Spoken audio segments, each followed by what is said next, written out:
Es ist echt verrückt.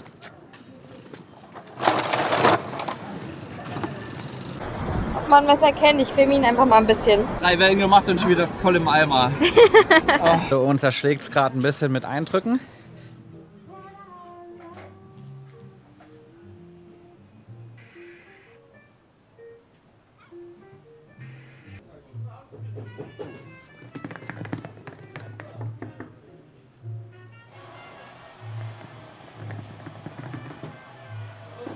Guten Morgen alle zusammen, willkommen aus Marokko.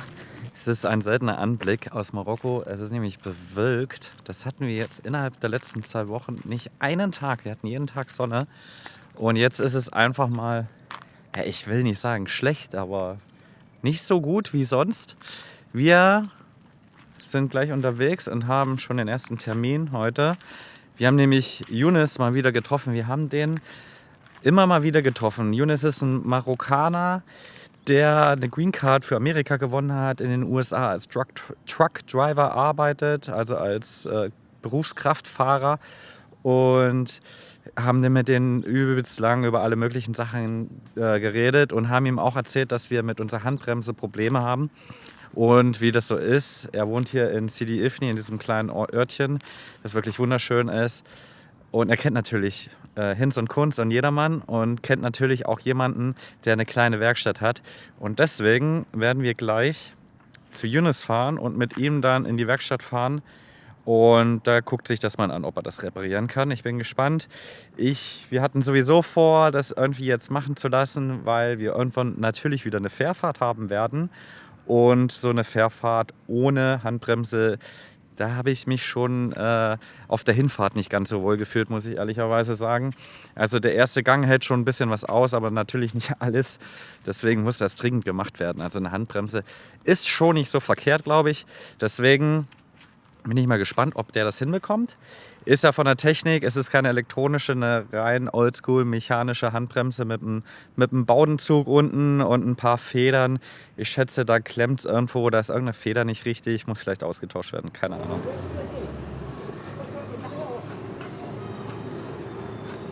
Das muss man sich mal überlegen. Das ist ein für mich fast fremder Mensch, den wir im Café kennengelernt haben. Und der jetzt uns mehrmals zu einem Tee und zu was weiß ich was alles eingeladen hat. Er kennt uns nicht. Haut jetzt seinen Freund an, das hier zu reparieren und fahren jetzt hier in seiner Freizeit hier in der Gegend rum, um Ersatzteil für die Handbremse zu besorgen. Völlig verrückt. Und er hat gestern schon darauf angespielt, dass er das auf jeden Fall selber bezahlt und wir das nicht bezahlen dürfen. Ich werde ihn natürlich nicht zulassen und ihm irgendwie Geld zustecken. Ich habe auch keinen Plan, was man hier üblicherweise dafür bezahlt. Also wahrscheinlich nicht allzu viel. Aber das ist völlig absurd, die Gastfreundschaft. Also so nette Menschen. Es ist echt verrückt. Salam. Es ist völlig verrückt.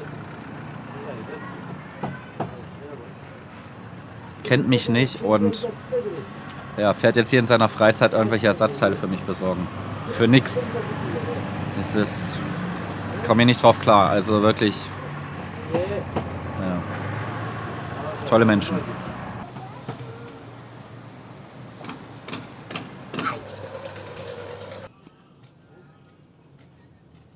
Sehr gut.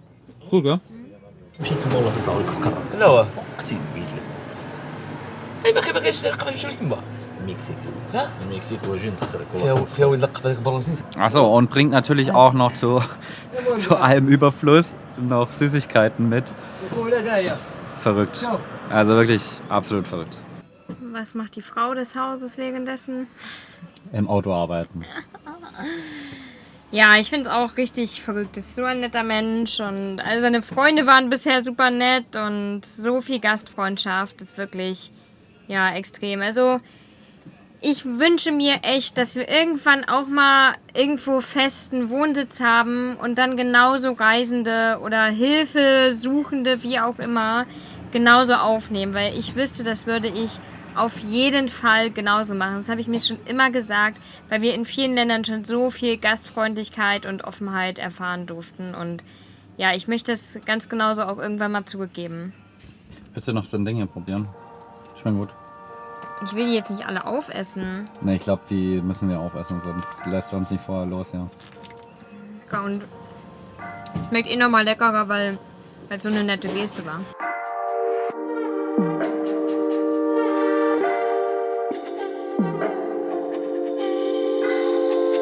Handbremse funktioniert wieder. Verrückt. Und wieder, wie befürchtet, durfte ich nicht zahlen. Ich habe dem guten Herrn das Geld in die Hand gedrückt und er hat gesagt, nein, es geht nicht. Er konnte es nicht machen. Ich fühle mich richtig schlecht jetzt deswegen. Also, aber das ist ja einfach nur lieb gemeint und also so herzlich. Die Teile haben sie jetzt noch schweißen lassen oder irgendwas. Das Ersatzteil gab es nicht, haben sie schweißen lassen natürlich für $1, $2 und er hat jetzt irgendwie ihm 100 Dirham gegeben, was irgendwie nicht mal 10 Euro ist. Für die Arbeit dafür, dass sie jetzt hier eine Stunde rumgewerkelt haben. Richtig verrückt. Handbremse funktioniert, also richtig gut. Was auch gut ist, weil ohne Handbremse ist auch ein bisschen doof. Ja. Und an der Stelle, wir schicken, also Younes heißt der gute Herr. Ja. Shukran Younes. Younes and your friends. Yes. So if you see this video, thank you so much for everything. Yes. Ihr beiden. Very good. Thank you so much, guys. Okay, wir fahren jetzt im Norden, oder? Genau, für uns geht es jetzt weiter. Ich weiß nicht, ob du es schon gesagt hattest. Wir haben uns jetzt von Lea und Silvio und Selma und Lizzie verabschiedet. Für die beiden geht es ja jetzt südwärts, für uns geht es nordwärts. Es war eine richtig schöne Zeit mit den Vieren. Ja. Und ja, wir freuen uns schon, wenn wir uns wiedersehen. Aber für uns geht es jetzt an der Küste entlang weiter Richtung Norden. So, wir machen erstmal eine Kaffeepause. Ganz schön müde. Und bevor wir hier am Lenkrad einschlafen, gibt es erstmal einen Kaffee oder einen Tee. Die Tees hier sind übertrieben stark. Also da kannst du 5 Kaffees trinken, da ist der Tee nochmal stärker.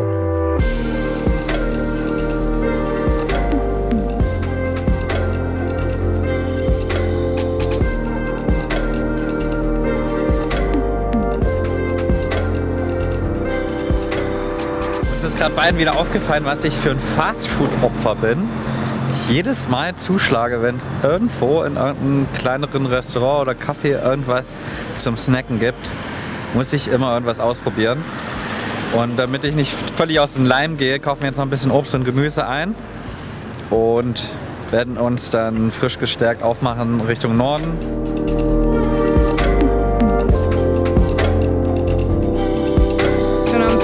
Äpfel und ein paar kleine Tomaten gekauft.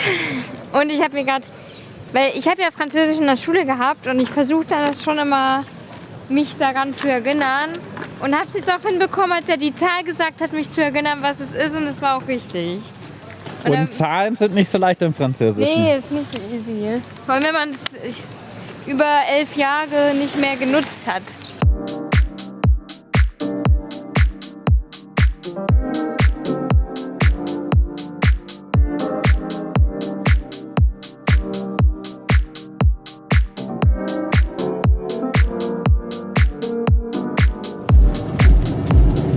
Halt auf der Straße, auch geil. Bewegen sich kein Millimeter. Es geht schon alles irgendwie.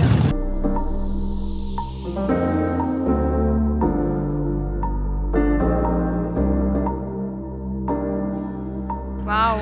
Ja, ich würde mal sagen, wenn man solche Aussichtspunkte hat, braucht man keine Drohnenaufnahmen mehr. Guckt euch das an, ist das nicht wunderschön? Absoluter Hammer. Absoluter Hammer, wie jetzt hier die Wellen gegen den Strand peitschen. Oder peitschen ist übertrieben, aber... Die Aussicht da, also mit dem... Das da unten, das ist im Suane. Da fahren wir jetzt hin, das ist ein kleines Fischerörtchen. Und das sieht ja wohl Hammer aus. Also ich bin richtig geflasht gerade. Also Marokko ist echt wunderschön. So traumhafte Natur, also Wahnsinn. Wir sind jetzt im Suane angekommen vorhin. Und ich würde sagen, wir gucken uns das jetzt hier erstmal an. Hier stehen nämlich schon am Strand ganz, ganz viele Campervans. Wir haben uns jetzt vorhin hier einfach nur erstmal an den Straßenrand gestellt, weil ich noch einen Termin hatte. Aber jetzt schauen wir mal, ob wir noch einen besseren Platz finden, wo wir stehen können.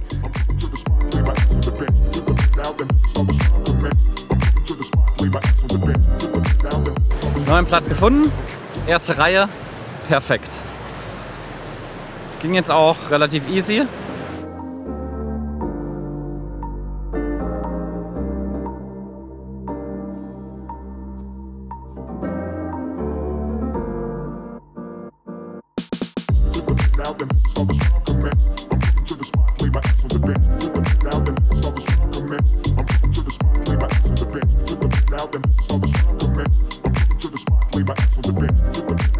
Toronto ist echt geil. Ist eine wilde Mischung zwischen hipper Surferstadt und traditioneller Fischerstadt irgendwie. Wir sind jetzt hier in dem Fischerviertel. Ist richtig cool mit den traditionellen Booten hier, die hier anlegen. Das sieht so geil aus mit den Bergen da im Hintergrund und dann die Surfer hier vorne. Und jetzt einfach so dieses Bild, bleibt mal kurz stehen, genau hier. Und wir gucken halt auf diese Boote, aufs Meer und dann diese Berge. Also wahnsinnig schön.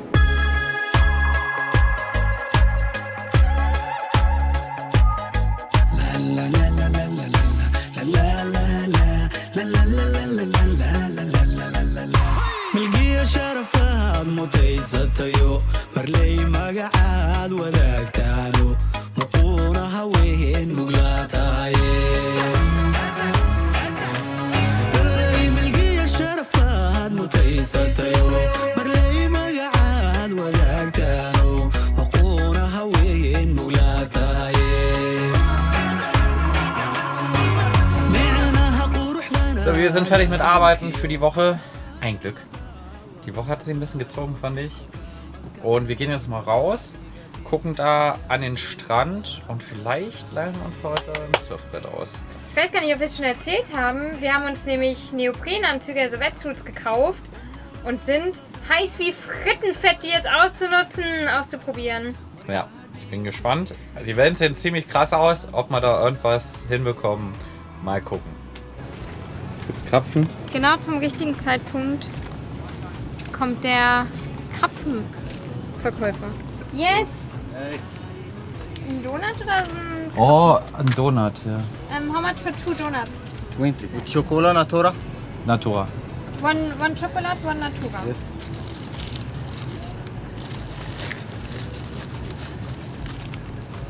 Merci.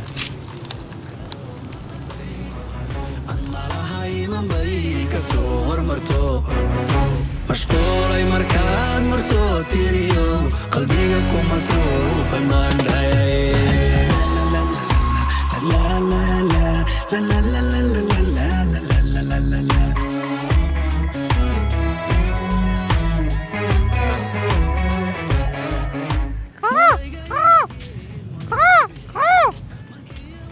Hört ihr die Vogelkrähen?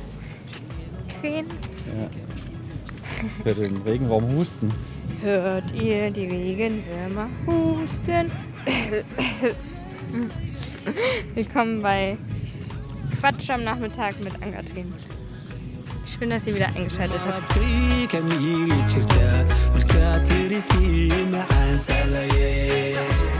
Wie so oft in Marokko sind hier so ganz, ganz viele Eindrücke gleichzeitig. Also einerseits diese unfassbar schöne Natur mit dem Meer und den krassen Wellen, hippe Cafés, Restaurants. Andererseits sieht man gerade hier in dem Bereich sehr viel Müll und auch wieder extrem viel Armut. Also das finde ich echt extrem, diese Unterschiede hier immer zu sehen. Sollte einem einfach auch, ja, sollte man sich immer mal wieder bewusst machen, finde ich.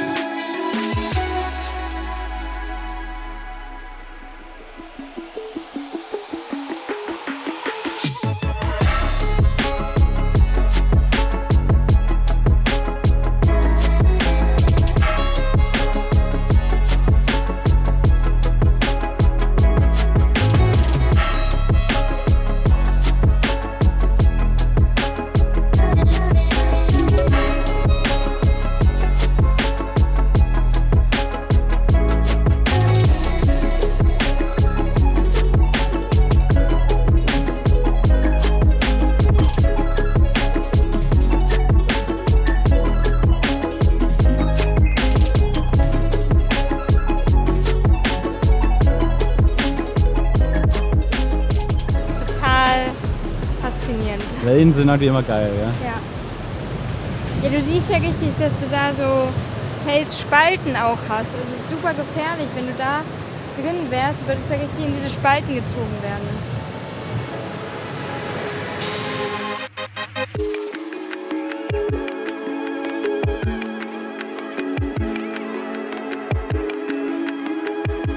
Surfen ist doch auf morgen verschoben. Wir gehen jetzt erstmal zu Hassan. Hassan macht die besten Sandwiches hier in the City. Bin ich mal gespannt, was Hassan so drauf hat.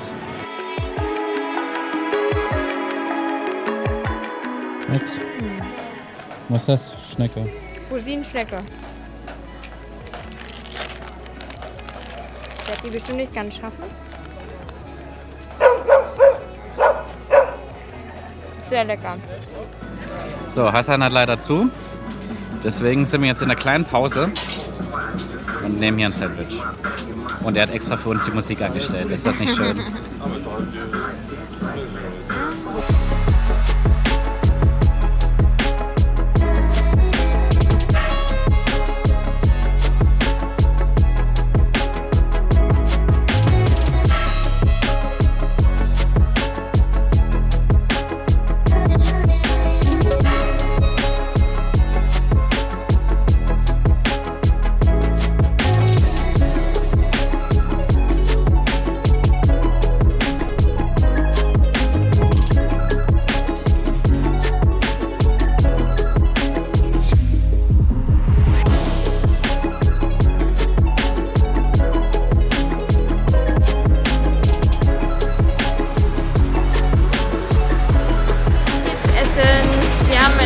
Heute ist Date Night und wir haben uns ein leckeres Lokal rausgesucht, was wir heute mal testen. Sonnenuntergang und dann in Marokko irgendwie nochmal mehr besonders. Nein! Jetzt haben wir uns für eins geeinigt und dann hat dazu... Aber echt, oh, schade. So, was jetzt? Spontan sein. Müssen wir, ne? Spontan sein und was anderes suchen. Weil wir haben Hunger.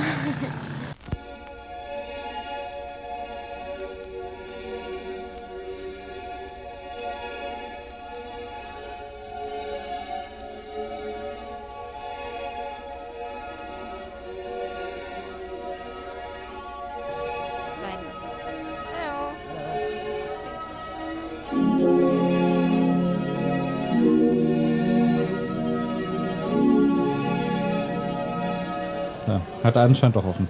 Ja, Fragen lohnt sich. Hat doch offen oder hat jetzt wieder aufgemacht. Man weiß es nicht. Aber super schön. Ich freue mich schon.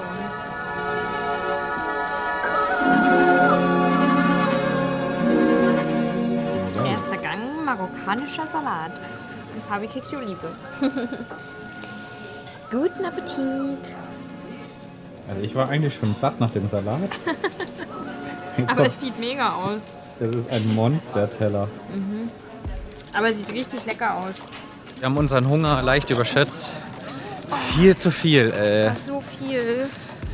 Aber es war richtig, richtig lecker. Also Ja, es war richtig gut. Ja. Wir müssen morgen aber jetzt erstmal Sport machen, damit wir die Kalorien wieder abtrainieren. aber wobei das heute Abend gesund war. Es war gesund, aber morgen gibt es auf jeden Fall hoffentlich eine Runde Surfen. Guten Morgen vom Strand, von dem Suane. Wir haben uns jetzt 2 Boards ausgeliehen. Wir sind schon richtig aufgeregt. Wetsuits haben wir schon gekauft. Hier die Neoprenanzüge. Schon ein bisschen her, als wir das letzte Mal gemacht haben.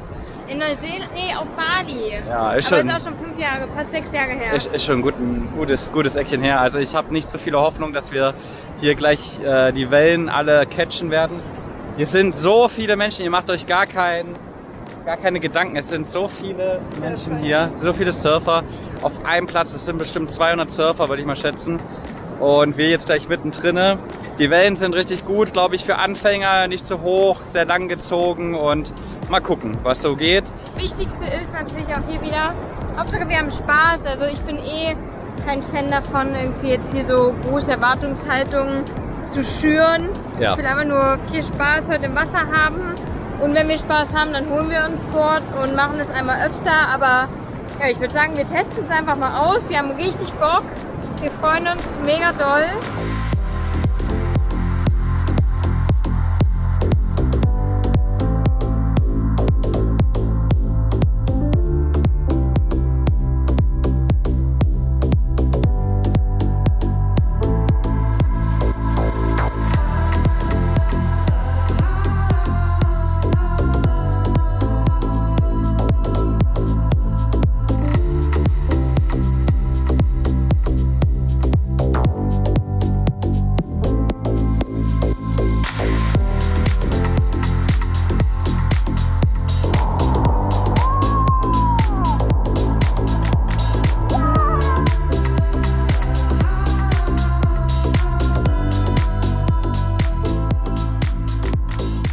Ein müder Surfer.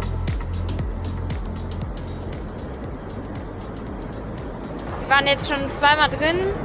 Es macht mega viel Spaß, aber es ist natürlich super anstrengend.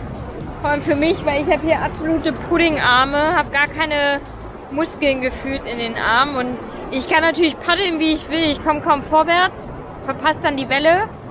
Aber Fabi hat jetzt beim zweiten Mal, haben wir uns abgewechselt und er hat mich dann angestoßen so ein bisschen und konnte ein bisschen filmen. Und ich merke aber, dass meine Beine und meine Arme schon wie Wackelpudding sind. Der eine müde Surfer, der wird auch gleich nochmal reingehen. Ich denke mal, ich gucke dann von draußen zu, beobachte ihn ein bisschen. Ob man was erkennt, ich filme ihn einfach mal ein bisschen. Edgar hat gewunken und ja, jetzt schauen wir ihm einfach mal zu. Da kommt er, da steht er.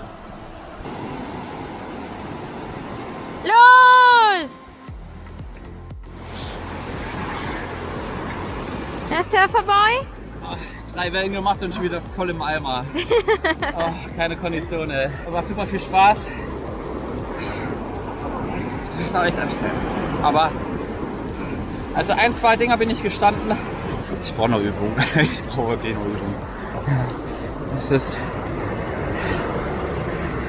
einfach todesanstrengend, gegen diese Strömung anzukämpfen. Also, Zurücklaufen, gell? ja, entweder zurücklaufen, deswegen gehen alle immer in die Richtung und lassen sich dann rübertreiben und laufen dann wieder den Weg zurück. Das ist, glaube ich, die beste Taktik, um viel Schwimmen zu vermeiden. Und ich glaube, das ist wirklich die energiesparendste Methode. Einfach da anfangen und immer wieder so zickzackmäßig hier rüberkommen und dann wieder zurücklaufen.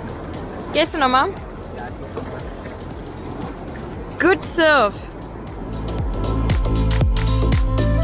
Wir haben sehr gut geschlafen. Wir sind ganz schön fertig noch vom Surfen. Das hat ganz schön Kräfte gekostet. Wir haben gar nicht mitbekommen, dass wir 4 Stunden surfen waren. Das war doch ganz schön lange am Ende. Aber es hat so viel Spaß gemacht. Ja, es war mega. Also das wird nicht das letzte Mal gewesen sein. Das war wirklich gut. Und weil wir heute weiterfahren wollen, haben wir uns gedacht, wir frühstücken heute an einem besonderen Ort.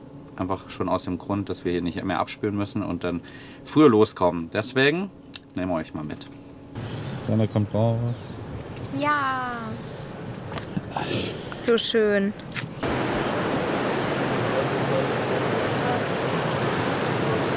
So, ich habe gestern die Tage immer bestellt, heute darf Fabi mal bestellen.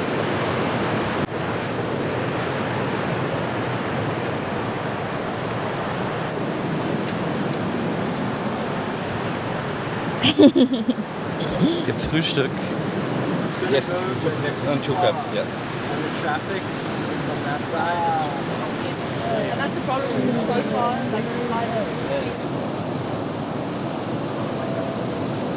Crepe geht immer, ja. Sehr lecker. Gutes Sonntagsfrühstück.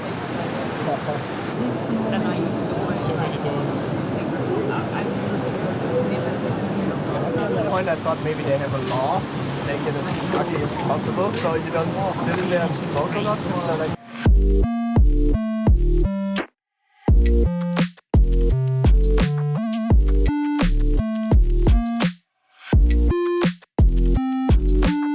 Willkommen aus einer neuen Stadt, willkommen aus Essaouira, einer sehr bekannten Stadt, glaube ich, so wie ich finde, zumindest so aus Marokkos Sicht gesehen.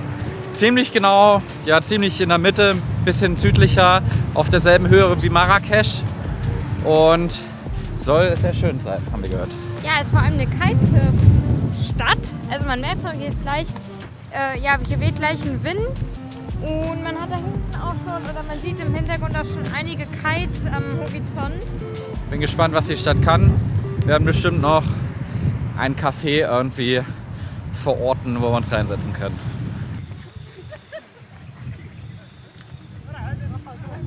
Mal als allererstes Geld holen. Gut. Man sollte wirklich immer genügend Bargeld mit haben.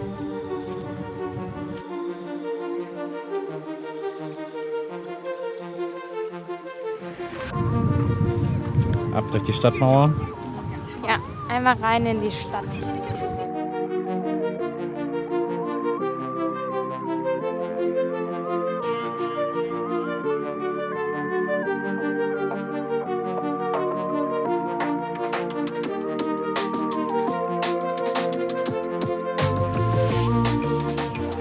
Geil.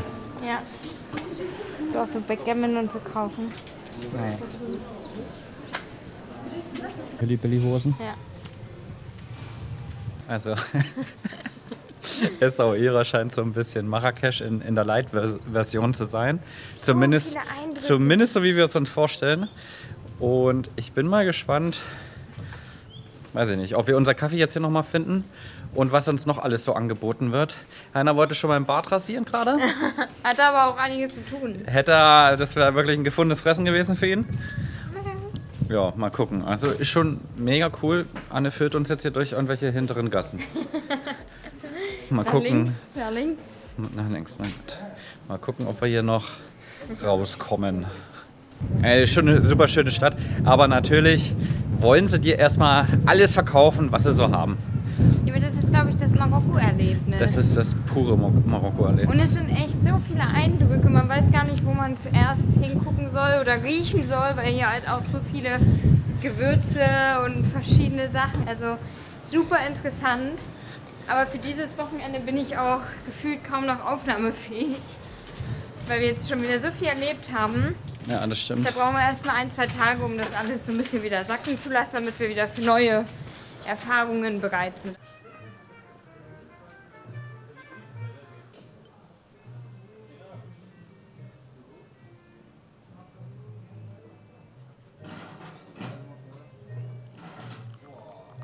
So, uns erschlägt es gerade ein bisschen mit Eindrücken. Wir werden jetzt auf den Campingplatz fahren. Ja, Hatten wieder eine super aufregende Woche. so viel schon wieder passiert gefühlt. Also Yes. ganz, ganz viel erlebt und viele nette, tolle Menschen kennengelernt oder wieder getroffen und eine richtig, richtig schöne Zeit schon wieder hier gehabt. Wir werden aber nochmal nach Essaouira auf jeden Fall reinfahren. Da nehmen wir euch natürlich mit. Aber ich würde sagen, von uns war es das erstmal für diese Woche. Wir verabschieden uns. Und ich schlage euch mal vor, schaut mal in das Video rein. Da waren wir nämlich in Tirana unterwegs. Auch eine sehr verrückte Stadt.